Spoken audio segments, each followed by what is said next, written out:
I'm not the superstitious type. I was raised in Manila, grew up around malls, traffic, office towers, the usual city chaos. I work in logistics now, very routine life. I'm not into ghost stories or legends, and honestly, if you told me I'd be living in the middle of a rice field digging up skeletons, I would have laughed in your face. But here we are. So, my name's Janelle. I'm 34. And a year ago, I moved back to province to fix up a piece of land my family owns in Laguna. It used to belong to my grandmother, Lola Indoy. She passed when I was still a kid, and no one touched the property since. For years, it just sat there, 2 hectares of overgrown grass, wild banana trees, and a half-collapsed nipa hut at the edge. I decided to turn it into something. The whole remote tourism thing's booming, right? I figured I'd build a homestay, a couple kubos, solar lights, nice landscaping, maybe a man-made pond. Simple and peaceful. People love escaping the city for Instagram peace. So I hired some locals, started clearing the land. It was going well, but the problem started when we dug the pit for the septic tank. It was one of those hot, still days, no wind, just that heavy rural silence. We were about 4 feet deep when I heard one of the workers call out, "Ma'am, may Nikita Camidito." He was pointing at something in the dirt. I climbed down and looked. I thought it was a cracked ceramic at first, maybe pottery or even an old plate. But no, it was a human jaw with 6 molars still stuck in it. I didn't panic. I thought maybe it was some poor farmer from way back. Accidents happen.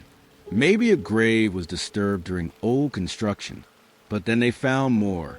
Another jaw, then loose teeth, then what looked like part of a rib. The bones weren't in any kind of coffin or wrap. They were scattered, jumbled together, as if someone just dumped them there. That pit ended up giving up over 40 human teeth. Some still had gold fillings. Others were worn down like they belonged to young adults. I told the workers to stop, called the barangay captain, who then called the police. They came out, marked the area, took photos, but it was rural protocol, no forensics, no CSI van like in the movies. Just a few guys with cell phones and clipboards. They said the bones were probably from World War II, which, made sense. There had been battles in Laguna. The Japanese had occupied nearby towns. They chalked it up to war casualties and told me I could either stop the project or continue once the land was blessed. That's when my Tita Lorna, my mom's older sister, pulled me aside and said something that stopped me cold. Your Lola used to say the soil was sweet there because your Lolo fed it. I didn't understand at first. Fed it what? I asked. She just looked away and said, "Nothing. Never mind." That line kept echoing in my head. Fed it. What the hell did that even mean? I went digging through old papers my mom left behind. Most of it was bills, yellowing receipts, old school awards. But in a shoe box I found at the back of a kitchen cabinet, I found a folded envelope. Inside were 5 black and white photographs, cracked with age, but you could still make out what was in them. Each photo showed teenage boys, wearing baggy military clothes. Dirty, tired. One was holding up 2 fingers in a peace sign. Another was crouching beside what looked like a mango tree on our property. Same exact tree still stood in the corner. On the back of one photo, in fading pencil, it said, Shoji Ken and Hiro, summer 45. Japanese names. Teenagers. Suddenly, I remember what the barangay captain had said. War casualties. But how did their photos end up in my grandmother's kitchen? I asked my aunt again. This time I didn't let her brush it off. She got quiet, sat down, and told me a story that honestly, I still don't know how to process. She said during the Japanese retreat in 1945, there were deserters, young boys who'd run from their regiments. Scared, lost, starving. Some had nowhere to go. They'd sneak through the countryside, looking for shelter, hiding from both sides. One day, 3 of them showed up at the farm. My grandfather, Lolo Sisto, took them in, fed them, gave them water, told them he would keep them safe. And he did for 3 days. Then one night, he made them dig a hole behind the banana trees. He told them it was for a water trap, a fish pit. And when they were waist deep, he hit the first one with a BOLO.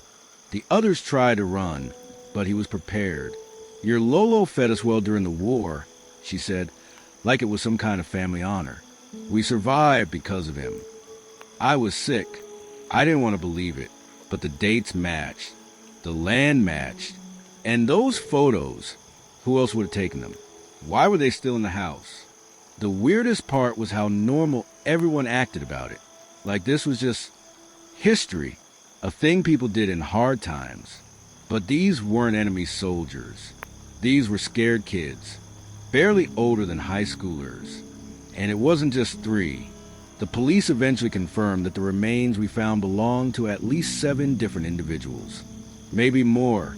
They were all young males, and all had trauma injuries, blunt force to the skull. Some had clean cuts through the spine. I requested a DNA analysis through a private lab in Manila. It took weeks, but I had to know. When the results came in, it was official. Japanese descent. All teenage, likely related to wartime desertion. I remember reading that email over and over again like it was written in a foreign language. This land, this quiet patch of forest and grass, it had been a trap, a place where desperate kids were invited in, fed, comforted, and then slaughtered for food, for meat. I couldn't stay there after that. I canceled the homestay project, paid off the workers, left the place untouched. The land hasn't sold yet. People around the Barangay know the story now. Some even call it Lupon Matamis, the sweet land. Here's the thing that still keeps me up at night. A few weeks ago, I went back one last time to collect some things I'd left. It was dusk. The trees were still. The air smelled like damp earth and smoke. Near the back fence, I saw something sticking out of the ground, a piece of white plastic. I pulled it up. It was a toothbrush, worn down, handle cracked. I thought maybe it was old construction junk. But when I flipped it over, there was something written in faded permanent marker. Kenji, grade 10. That toothbrush couldn't have been from the 40s. That brand didn't exist back then. Coincidence? Or is the land still taking people? Still feeding itself? Some nights when I close my eyes, I hear it. Not voices exactly, more like teeth, grinding, cracking, like something chewing on bones just beneath the soil.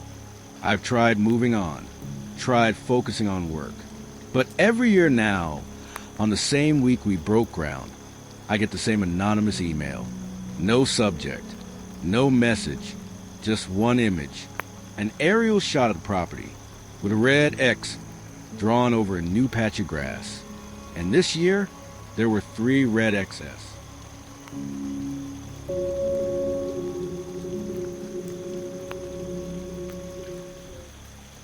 You know that feeling when you find something that makes your stomach drop? Like when you're going through old stuff and you stumble across something that just doesn't make sense. Yeah, well, that happened to me 3 months ago, and I'm still not sleeping right. My name's Jake, and I'm 28. I live in Burlington, Vermont, with my 2 siblings, my sister Emma, who's 26, and my brother Marcus, who's 24. We're pretty tight, you know? Always have been. Our parents died in a car accident when I was 19, so we kind of had to stick together. We inherited the family house, this old colonial thing from the 1940s that's been in our family forever. What I'm about to tell you, I don't know if I should be sharing this, but I can't keep it to myself anymore. And after what happened last week, I'm honestly scared to be alone. It all started when we were cleaning out the attic. So Emma had been on this whole decluttering kick, right? Marie Kondo, this minimalism that. She'd been nagging Marcus and me for months to go through all the old family stuff crammed up in the attic. We kept putting it off because, honestly, who wants to deal with that? But she finally wore us down. It was a Saturday in October. I remember because the leaves were just starting to turn, and there was this crisp smell in the air. We hauled a bunch of boxes down to the living room and just started going through everything. Most of it was the usual stuff: old report cards, Christmas decorations, Mom's college textbooks. But then Emma opened a shoebox filled with family photos. "Oh my God, look at us," she laughed, holding up a picture of the three of us at some birthday party. We couldn't have been more than 6, 7 years old. "Marcus, you were such a chubby kid." "Shut up," Marcus said, but he was grinning. I grabbed another handful of photos from the box. That's when I noticed it. In this one picture, it was taken in our backyard, all of us on the tire swing Dad built. There was this weird torn edge, like someone had been cut out of the photo. You could see part of the small hand gripping the rope, and the edge of what looked like a pink dress. "Hey, what's this?" I held it up. "Looks like someone tore somebody out of this picture." Emma looked at it, frowning. "That's weird. Maybe got damaged somehow." But then Marcus found another one. This time it was a Christmas morning photo, and you could see 4 stockings hanging on the mantle, but only 3 kids sitting by the tree. The 4th stocking had someone's name written on it in Mom's handwriting, but it was all blackened out with marker. "Okay, that's definitely not damage," Emma said, and I could hear this edge in her voice. We kept looking, and I swear to God, in every single family photo from when we were kids, there was evidence of a 4th person. Sometimes they were cut out, sometimes they were burned out, like literally burned with a cigarette or something, leaving these perfect little holes where a face should be. In group shots, there'd be an empty space where someone should have been standing. The more we looked, the more obvious it became. Birthday parties with 4 party hats, but only 3 kids. 4 place settings at the dinner table. 4 bike helmets hanging in the garage in the background of one photo. "This is really freaking me out," Emma said, and she was right. There was something so deliberate about it, so thorough, like someone had gone through every single photo and methodically erased this 4th person. Marcus was being his usual skeptical self. Maybe it was a family friend who moved away or something. Maybe Mom and Dad had a falling out with their parents. But I was already thinking about calling Mom's sister our Aunt Carol. She lives about an hour away, and she'd always been the family gossip. If anyone would know about some mysterious 4th kid, it would be her. I called her that evening. "Hey, Aunt Carol, quick question. When we were kids, did we ever have a cousin or family friend who used to hang out with us a lot? Like, someone who might have been in a bunch of our family photos?" There was this pause, this really long pause. "Why are you asking about that, Jake?" The way she said it made my skin crawl, like I'd asked about something I wasn't supposed to know about. "We found some old photos, and it looks like someone was cut out of them. We're just curious." Another pause. "Have you talked to your mother about this?" "Mom's been dead for 9 years, Carol." "Right, of course. Sorry, Look, Jake, sometimes families have imaginary friends that, kids include in things. Maybe that's what you're seeing. Just forget about it, okay?" She hung up before I could ask anything else. Now I was really freaked out. Emma and Marcus were too. We spent the rest of that night going through every single photo in that box, and the pattern was always the same. Evidence of a 4th person, always removed. The next day, Emma had an idea. What if we checked the town records? Birth certificates, school enrollment, anything public that might show who was living in our house back then. Smart thinking. We drove to the town hall and started digging through records. And that's when we found something that made my blood run cold. In the 1997 school enrollment records, when I would have been in 2nd grade, there were 4 kids listed at our address: Jacob Morrison, Emma Morrison, Marcus Morrison, and Sarah Morrison. Sarah Morrison, born April 15, 1991. That would make her 32 now, just a couple years older than me. "Who the hell is Sarah Morrison?" Marcus whispered. We looked at each other, and I think we all knew. We all knew, but none of us wanted to say it out loud. We had a sister. We spent the next 2 weeks basically becoming amateur detectives. We checked everything we could think of: hospital records, elementary school yearbooks, even old phone books. And the weird thing was, Sarah Morrison existed right up until about 1998. And then nothing, like she just vanished. Emma found an old class photo from Pine Hill Elementary. Second grade, 1997. And there we were, me, Emma, Marcus, and this girl with dark hair standing right next to us. She looked exactly like us. Same eyes, same face shape. But someone had taken a black marker and scribbled all over her face in the photo. Jesus Christ. I muttered, she's real. But the more we dug, the weirder it got. Like, why couldn't we remember her? How do you forget a sibling? And why had our parents gone to such extreme lengths to erase her from our lives? Marcus thought maybe she died in some accident and our parents just couldn't deal with the grief. Emma thought maybe she'd been given up for adoption for some reason. But I had this sick feeling in my stomach that it was something worse. That feeling got a lot worse when we found the letters.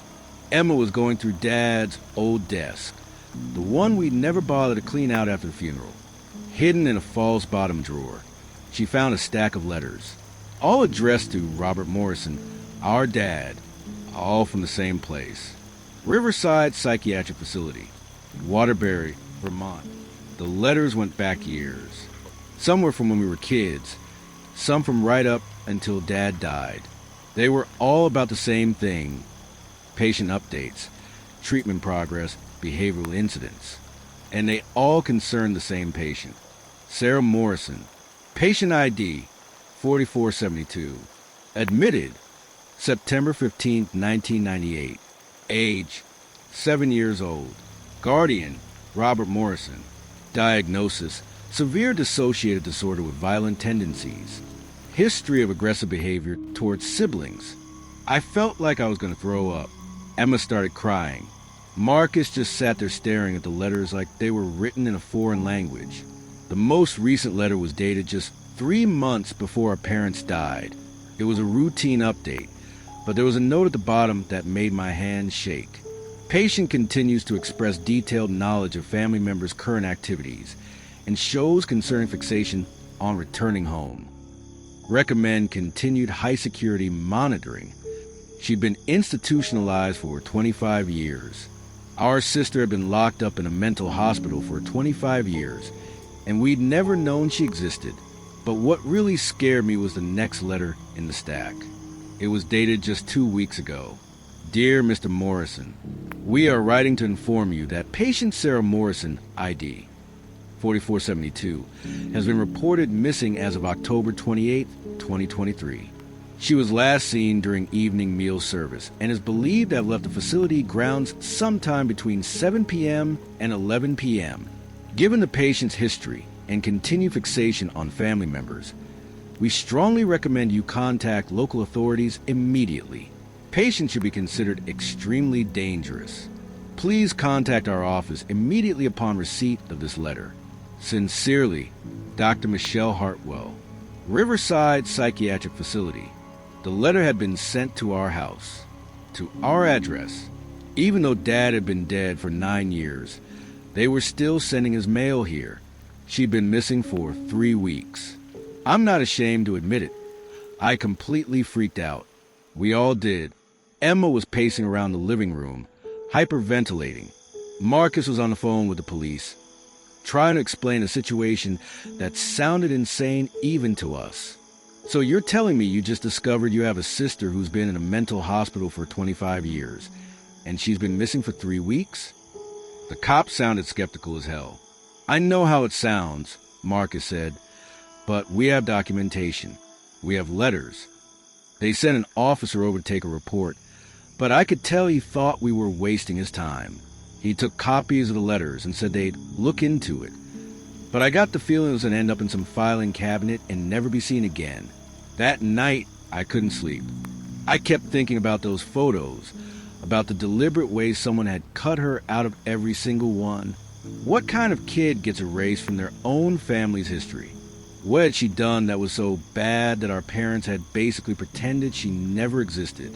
Around 3 a.m., I heard something. It was subtle at first, like footsteps on the front porch.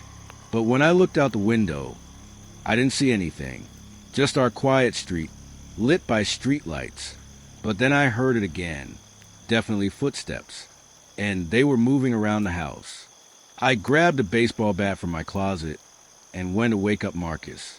His room is right next to mine, so I just knocked on his door. "Marcus, wake up. I think someone's outside." He opened his door, looking groggy. "What?" I heard footsteps. Someone's walking around the house. We both stood there listening. For a minute, nothing. Then we heard it. A soft scraping sound, like someone dragging something across the back porch. "Call the police?" I whispered. Marcus nodded and grabbed his phone. But before he could dial, we heard something that made us both freeze. A voice. Singing. It was coming from the backyard, and it was definitely a woman's voice. But it wasn't just any song. It was Happy Birthday. And she was singing it slowly, like a lullaby, but with this weird, hollow quality that made my skin crawl. "Happy birthday to you. Happy birthday to you."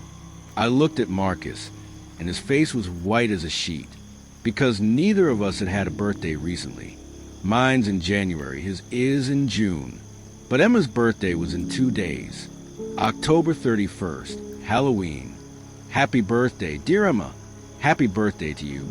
The singing stopped, and then we heard footsteps again, but this time they were coming toward the house, toward the back door. Marcus finally got his phone working and dialed 911. But while he was talking to the dispatcher, I crept toward the back of the house to look out the kitchen window.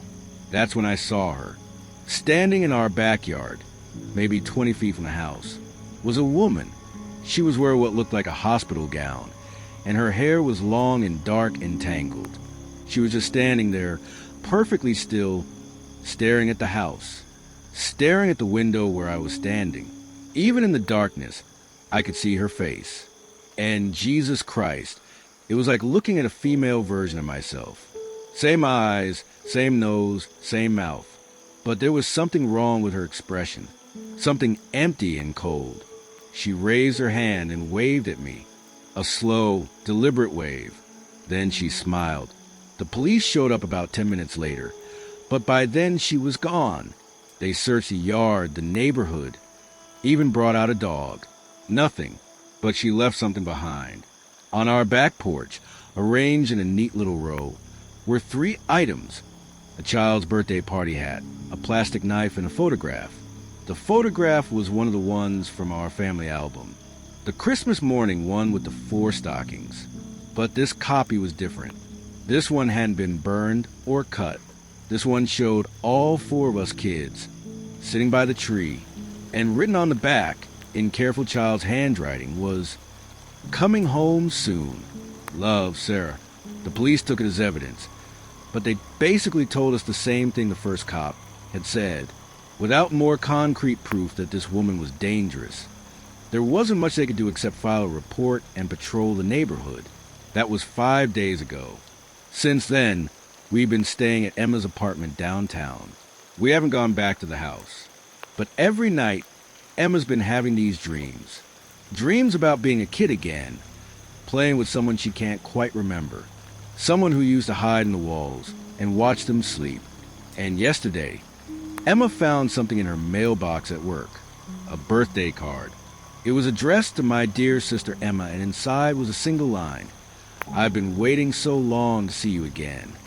The postmark was from Burlington. Local. Emma's birthday is tomorrow, Halloween, and I think Sarah's planning something special. Look, I know this sounds crazy. I know how it sounds.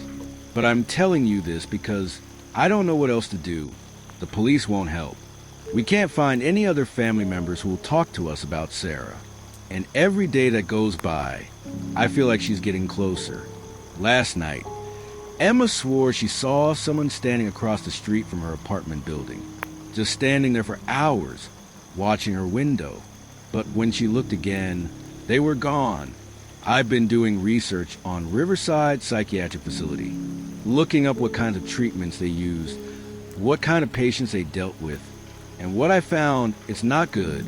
In 1998, when Sarah would have been admitted, They were still using some pretty extreme methods.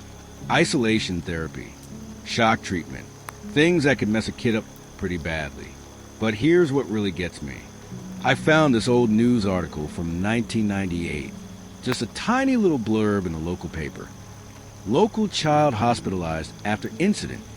It doesn't give many details, but it mentions a 7-year-old girl who was admitted to Riverside after what they called a violent episode involving family members.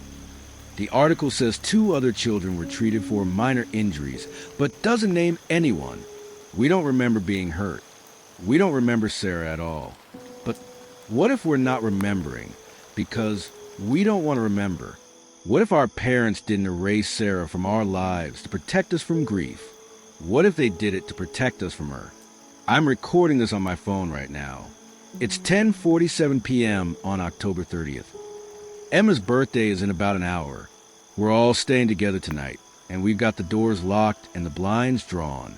But I keep thinking about something Dr. Hartwell wrote in one of those letters. She said Sarah showed detailed knowledge of family members' current activities. How could she know anything about us if she'd been locked up for 25 years? Unless she's been watching us. Unless she's been out there in the shadows, learning about us, waiting for the right moment to come home. I think I hear something outside Emma's apartment. Footsteps in the hallway. But that's probably just another tenant, right? It's not even midnight yet. Except the footsteps stopped right outside Emma's door. And now someone's singing, "Happy birthday to you." Oh God, she's here. The doorknob is turning. Happy birthday to you. I don't think we ever had an imaginary cousin. I think we had a sister, and I think she's coming home.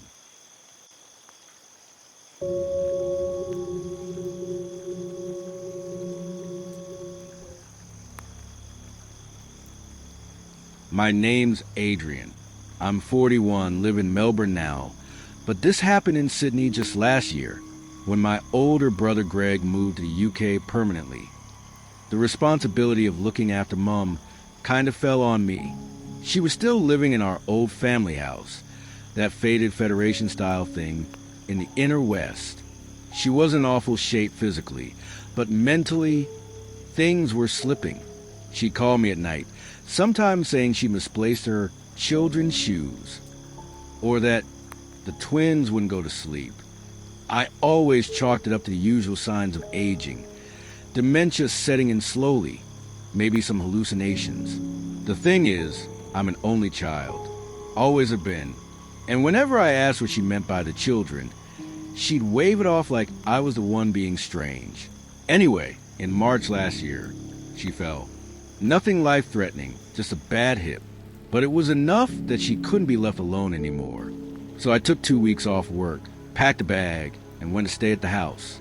I expected it to be sad. You know, watching your parent become someone fragile, maybe even confused. What I didn't expect was a sound of small feet running around upstairs at 2 in the morning. At first, I figured I imagined it. Old houses creak, pipes rattle, maybe a possum in the roof. But then it happened again the next night. I was in bed, light off, just about to drift when I heard it. Soft, fast, pat, pat, pat, like tiny bare feet running across wooden floorboards. From one end of the hallway to the other, and then a soft thump, like someone dropping down onto the carpeted stairs. I sat up, heart pounding. I listened. Nothing for a few seconds, and then I swear I heard a giggle. Not a TV, not outside, right above me, in Mum's attic.